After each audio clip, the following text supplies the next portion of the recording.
So I saw a system a while ago where somebody had two inverters. That's your 12 volt to mains power inverters. They had two of them, a little one and a big one, on the same system.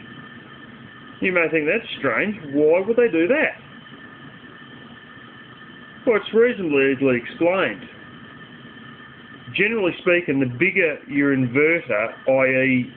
the more watts you can draw out of your inverter, the higher the standby power is. And when you've got your inverter switched on, you may not have any lights or anything running, but that inverter will still be taking standby power. And basically, the idea behind all this was that things they only use once a week, or use occasionally but not very often, such as washing machines, microwaves, other sort of heavier draw devices, when they needed to use those, they would turn the inverter on, and then when they're finished, they'd turn it off again. And you may say, well, why not just have a big inverter and just have that run everything? And, you know, if you've got a decent solar system, that should just cover the standby power of the big one all the time anyway. Yes, you're right. Until you come to winter and you're going out to monocrystalline panels that are only getting 1/10 of what they're supposed to be getting on the really overcast days. Until you're going out to panels covered in snow and all this sort of stuff. I start using LED lights. I've got an LED light system wired directly into my battery here. It's a 12 volt system. And I use those and I'll leave my inverter turned off.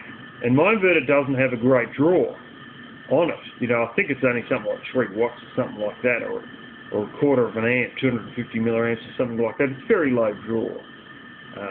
But having said that, when we get these real overcast days, my 240 watts of panels may only be making 24 watts.